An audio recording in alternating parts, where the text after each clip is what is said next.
नमस्कार मित्रांनो, सोमनाथ दर्शन झालं ना? चला तर मग आता जाऊयात द्वारकेला। जय श्री कृष्ण। सोमनाथवरून दुपारी द्वारकेला जाणारी बस पकडून आम्ही निघालो। 6 तासांनी आम्ही द्वारकेला पोचलो। इथे हॉटेल, धर्मशाळा आणि होमस्टे असून आमची फॅमिली मोठी असल्या कारणाने आम्ही 2 दिवसासाठी होमस्टे बुक केलं। रात्री मस्त झोप घेऊन सकाळी द्वारका दर्शनाला सुरुवात केली।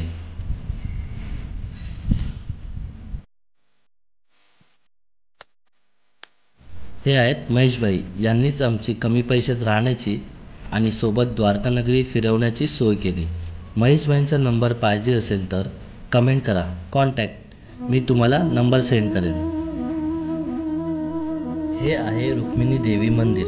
हे मंदिर श्रीकृष्णाच्या प्रियपत्नीस समर्पित आहे। मंदिर 2500 वर्ष जुनं असून सध्याच्या स्वरूपात ते 12व्या शतकातील असल्याचे सांगितले जाते। द्वारकेची यात्रा द्वारकेश्वरी रुक्मिणी महाराणीचे दर्शन घेतल्यावरच पूर्ण होते असं म्हणतात। येथे जलदानही केले जाते।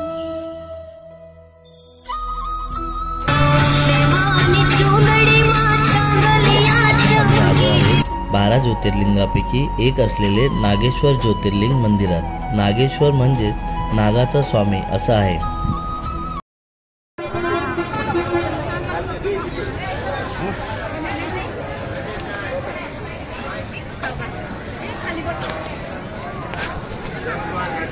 हरर हरर महादेव।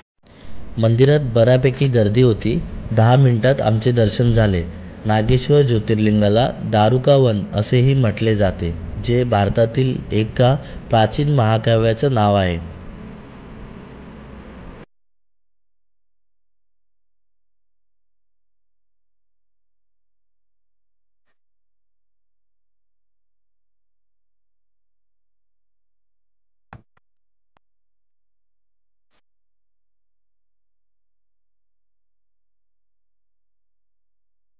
मंदिराच्या परिसरात तुम्हाला भगवान शंकराची 25 मीटर उंच बसलेली सुंदर मूर्ती पाहायला मिळते।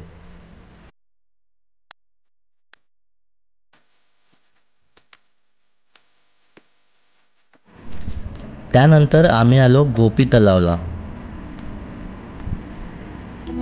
इथेच आम्ही राम नावाचा तरंगणारा दगड पाहिला।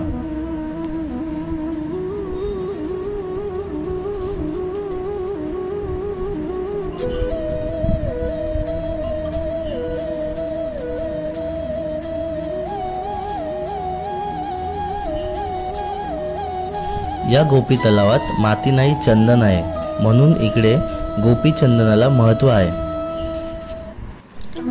इथून आम्ही निघालो बेट द्वारकेला। आधी बेट द्वारकेला बोटीने प्रवास केला जायचा, पण आता हा सुंदर सुदर्शन सेतू बांधण्यात आला आहे। बेट द्वारकेला मोबाईल कॅमेरा अलाउड नसल्या कारणाने आम्ही फोटोज आणि व्हिडिओज काढू शकलो नाही।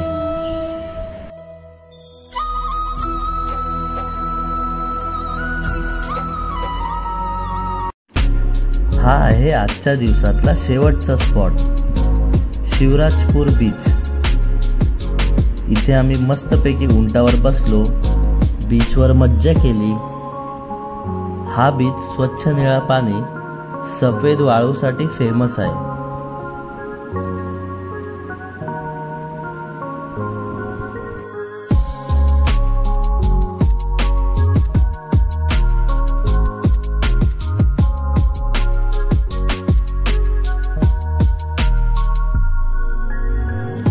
अशा प्रकारे द्वारकेचा पहिला दिवस संपला। तुम्हाला हा व्लॉग कसा वाटला हे मला कमेंटमध्ये नक्की कळवा। भेटूयात नेक्स्ट व्लॉगमध्ये। Bye bye.